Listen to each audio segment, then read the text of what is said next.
your videos look flat and boring, or let's say something strange, this one's for you. It's time to upgrade. Today I want to talk about light and why knowing just a few key principles can level up your videos big time. Most cameras and editing software are insanely good these days, but your weak link is lighting, and if your light sucks, the image falls apart. Simple as that. In this video I'll break down what good light actually means, give you a handful of quick fixes you can try right away, and then I'll show you my own setup and how I use it. Stick around to the end and I'll share my secret sauce. Let's jump right in. For those new to the channel, my name is Vitas, and in the last 5 years I went from total rookie to getting paid to shoot music videos, events and great color. And I'm here to hand you the tricks I wish I had when I started. I'm not a professional gaffer by any means, but I've gathered enough knowledge to take my videos to the next level. And I used to underestimate the power of lighting until I realized the quality of your image depends way more on lighting than on an expensive camera. Here's the proof. This shot is taken with an iPhone and this one with a cinema camera. So which one does it look better to you? I'm sure you've already heard of term 3-point lighting, and if you don't, I'll quickly walk you through. Basically, it's a simple setup that uses 3 light sources to shape your subject so it pops from the background and has real depth. It's the go-to for interviews, film and basically any pro-looking video. So how do we set up this lighting? Most tutorials start with a key light, which is important, but I like to start with the shape of the subject. So backlight first. Backlight, sometimes called a hair light, creates this nice glowing edge on your subject and helps separate it from the background. It's often used in movies and other professional shoots. To get it right, place it about a meter behind your subject, slightly elevate it and aim it at the shoulders or head to catch the edges. Adjust distance, height and angle for more or less separation. Most often the backlight sits diagonally to the key, which we'll be covering next. I also like using color mode or slightly cooler temperature than the key light for extra separation.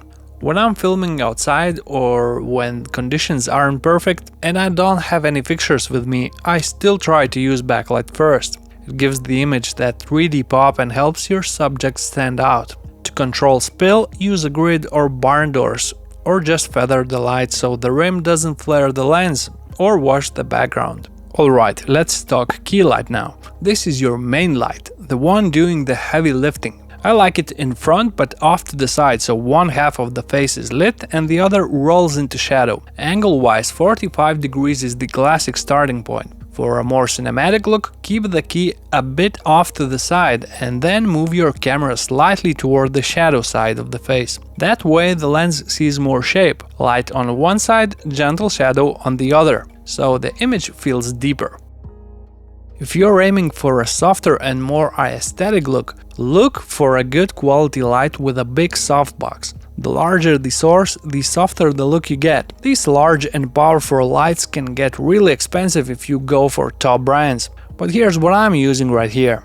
A very impressive and affordable light from a company called SunCrafter. Quick disclaimer, SunCrafter did send it over, but this video isn't sponsored, so I get to say what I want about it and they don't get to see it before it's online. If you are looking for a powerful and quality light and don't have thousands laying around, I think you should take a look at this one. S300C is a powerful 300 watt COB LED light with a huge whooping color temperature range from 1800 to 20,000 kelvins. That's more than impressive for such an affordable light. It can do full color too, and it uses RGB ACL technology. You get CCT for white light and HSI for color, which is very useful if you want to light a moody background or go creative.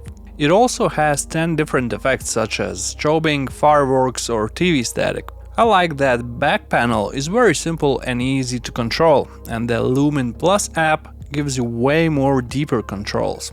Now let's talk quality. Usually there are two main numbers that describe the quality of these type of lights, and they are called CRI and TLCI. CRI tells you how well colors look on the human eye on a 0 to 100 scale, and TLCI is the same idea but for cameras. This SunCrafter light sits at CRI 97 and TLCI 94, so colors look right in real life and stay accurate on video. Great for faces and interviews. Not the best option on the market, but for quality videos and for that price, it's a very good deal in my opinion. Now, I'm not sure about the white plastic body. I mean, it looks dope, but if you're planning on carrying this light a lot, I think it will wear fast. And it doesn't come with any kind of carrying case. But let's see how it holds up. It comes equipped with a balance mount, so no problem adapting modifiers like softbox, lantern or anything similar. Another pro I've noticed is that it's very quiet despite 300 watts, so it's perfect for lighting interviews or videos like this one. And if you will dive deep into the Lumen app, you can unlock a lot of cool advanced features and tricks. I think I'll use it as a key light for my videos from now on. Thanks SunCrafter for sending this light to me, and now let's get back to our technique. We've got the backlight and the key light sorted. Now, fill light is the secondary source used to soften and reduce the shadows created by the key light. It is usually positioned opposite the key and set at a lower intensity so it doesn't overpower the main light. Now let's lift those shadows with a fill light. Aim for 1-2 stops under the key light, roughly 25 to 50% of the key light brightness. Bigger source equals softer look, so bounce it off a white wall or run it through a diffusion. If the image starts to look flat, pull the fill back or dim it until the shape returns. But if you're aiming for a more dramatic, more contrasty look, you can skip the fill light entirely. A few key additional tips when shooting interviews or talking head videos. Consider choosing the right clothes for your subject. If you are shooting against a dark background, brighter clothes will create more contrast, and the other way around as well. When possible, look for a more interesting background or a window to make the shot more visually appealing. Now, the secret sauce I've talked about. It's the practicals and the small lights that illuminate little details in your scene. Practicals are lights you can see in the shots: lamps, candles, TVs, computer screens or LED fixtures. They make the lighting feel motivated and real, add depth and separation when you place them behind or in the background, and they help set the mood. Warm and cozy with candles, modern and moody with neon or TV glow. Use them after you set your main lights. Dim them so they don't blow out and place them where they make story sense, on a desk, a wall, a window or inside a plant, and use small LEDs to highlight little areas.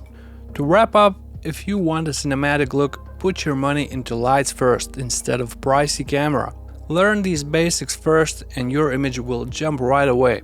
And if you want to elevate your color grading skills, watch this next video.